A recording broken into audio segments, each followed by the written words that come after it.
He wore his uniform with pride until airport police threw him to the ground for stealing it. What they didn't know, he earned every thread of that fabric and wore. The scent of airport coffee mingled with the sterile aroma of disinfectant as Staff Sergeant Elijah Cain stepped through the security checkpoint. His boots echoed on the tiled floor, crisp uniform pressed to regulation perfection.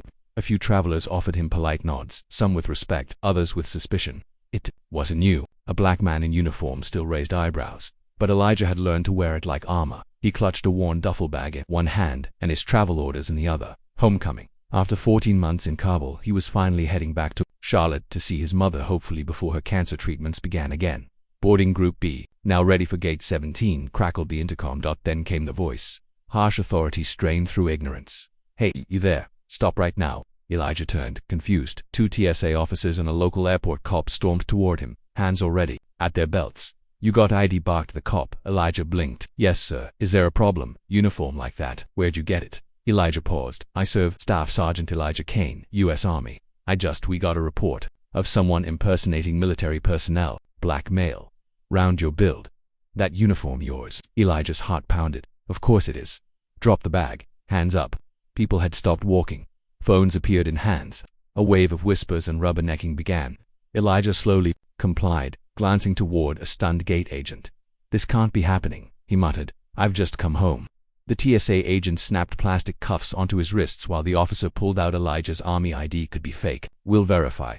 Elijah stared in disbelief.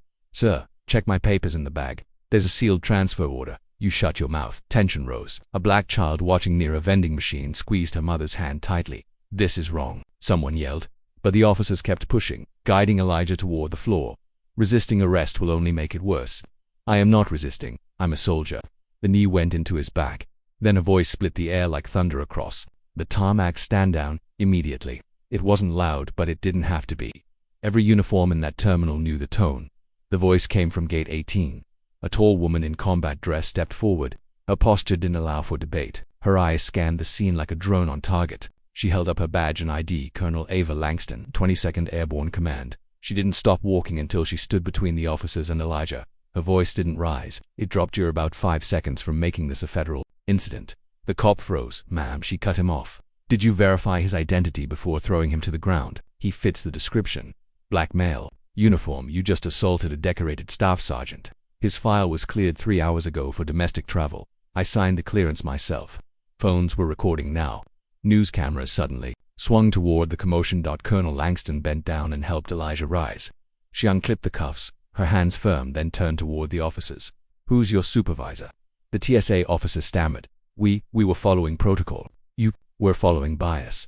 Whispers turned to mutterings. One by one, other military travelers began stepping forward, black, brown, white, forming a silent half-circle around Elijah and Colonel Langston. Let me be clear, she continued. This soldier was detained not for impersonating, but for being too black to be believed. The gate agent's mic buzzed back on. Flight 207 to Charlotte will be delayed due to unexpected events. Colonel Langston gave Elijah a nod. Come with me, Sergeant. As they walked past the frozen officers, a slow clap began from an older veteran seated in a wheelchair. One by one, passengers joined in, timid at first, then bolder. Elijah didn't speak. His eyes shimmered, not with defeat but clarity. He had fought in war zones, but this was the battle he was born into. Just when they thought no one would challenge them, her boots hit the floor, and with a single command, everything changed. Colonel Langston wasn't just respected, she was feared. Word of her intervention spread across terminals within minutes. TSA agents began whispering. The airport director was called, and somewhere a PR team began panicking.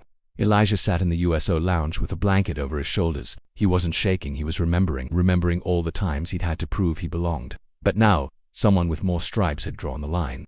By the time the plane took off, the world was watching and the internet had picked a side.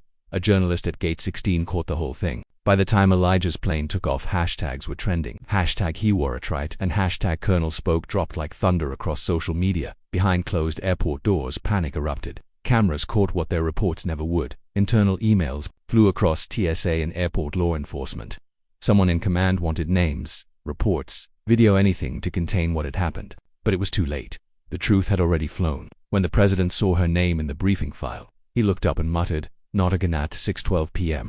A military aide quietly handed the president a folder labeled Incident at B, Priority Veteran Affairs.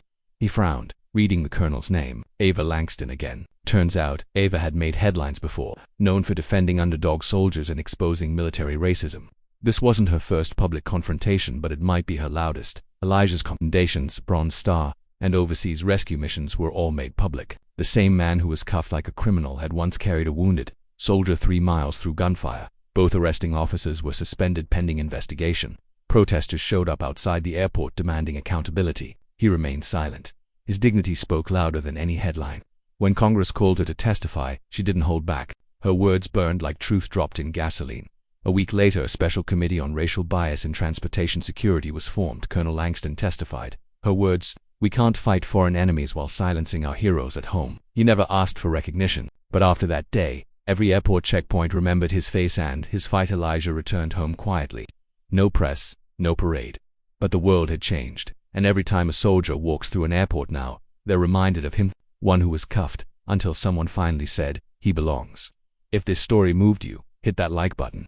Share it with someone who still believes in justice, and don't forget to subscribe for more real, powerful stories that need to be heard. Have you ever witnessed someone being judged just by how they look? What did you do?